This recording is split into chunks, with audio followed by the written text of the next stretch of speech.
Europe में जब industrial revolution चल रहा था, एक आदमी ऐसा भी सामने आया जिसने हिस्ट्री की डायरेक्शन ही बदल दी, इकोनॉमिक्स को नया रूप दिया और सोसाइटी को देखने का नजरिया ही बदल दिया।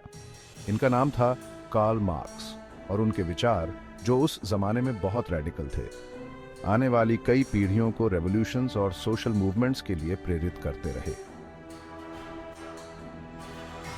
कार्ल हाइनरिच मार्क्स का जन्म 5 मई 1818 को ट्रायर नाम के एक छोटे से कस्बे में हुआ था, जो आज जर्मनी में है।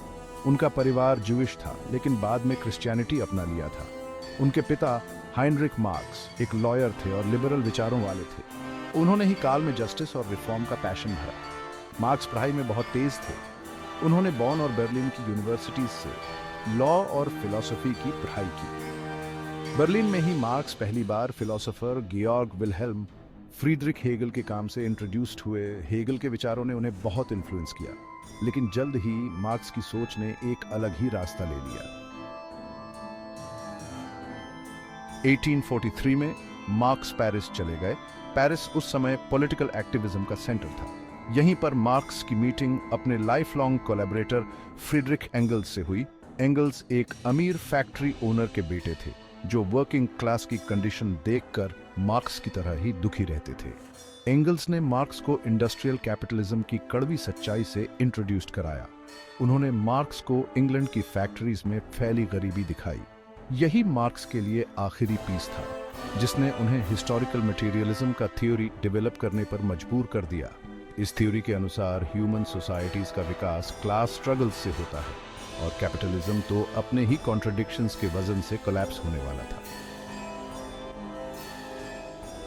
1848 में मार्क्स और एंगल्स ने हिस्ट्री के सबसे इन्फ्लुएंशियल पॉलिटिकल डॉक्यूमेंट्स में से एक पब्लिश किया, द कम्युनिस्ट मैनिफेस्टो। इसमें उन्होंने घोषणा की कि अब तक के सारे समाजों का इतिहास क्लास स्ट्रगल्स का इतिहास रहा है। मार्क्स ने दुनिया भर के लेबरों को एक होने का आह्वान किया। उनका कहना था कि सिर्फ क्रांति से ही वे पूंजीवादी व्यवस्था को उखाड़ सकते हैं। यह मैनिफेस्टो पूरे यूरोप में आग की तरह फैल गया, खासकर 1848 की क्रांति के बाद। हालांकि ये रेवोल्यूशनें विफल रहीं, लेकिन मार्क्स के विचारों का प्रभाव दुनिया भर के मजदूर आंदोलनों और समाजवादी समूहों पर बढ़ता गया।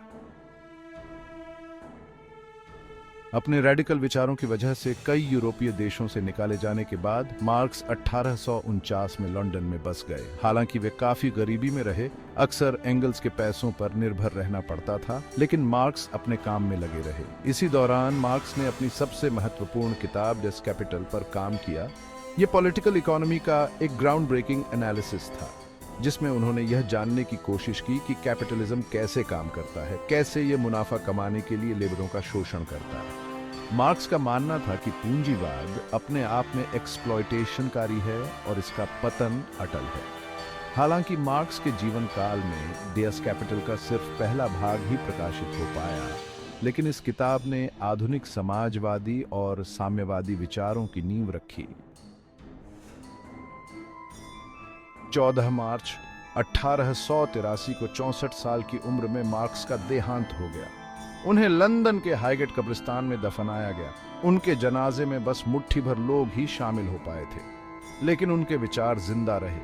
आने वाले दशकों में मार्क्स के काम ने कई रेवोल्यूशनों को प्रेरित किया, जिसमें सबसे ज्यादा मशहूर थी 1917 की रूसी क्रांति, जिसका नेतृत्व व्लादिमीर लेनिन ने किया था। उनके विचारों ने 20वीं सदी में सामाजिक न्याय, लेबरों के अधिकारों और उपनिवेशवाद विरोधी संघर्षों के लिए अनगिनत आंदोलनों को प्रभावित किया। हालांकि कई शासन, जिन्होंने खुद को मार्क्स का अनुयायी बताया, वे उनके विचारों से भटक गए, लेकिन उनके काम का प्रभाव कोई नकार नहीं सकता। कार्ल मार्क्स ने एक ऐसी दुनिया की कल्पना की थी जहां वर्किंग क्लास एक्सप्लॉयटेशन से मुक्त एक समाज बनाने के लिए उठेगा। हालांकि उनका यह यूटोपियन विजन अभी तक पूरा नहीं हो पाया है, लेकिन आज भी जब दुनिया में असमानता है तो उनकी कैपिटलिज्म की आलोचना प्रासंगिक है। आज मार्क्स इतिहास में एक महान हस्ती हैं, एक ऐसी हस्ती जिनके विचार हमें उन सिस्टमों पर पुनर्विचार करने के लिए मजबूर करते हैं जो हमारे जीवन को आकार देती हैं। ये कार्ल मार्क्स के जीवन और विरासत पर एक छोटी सी नजर थी,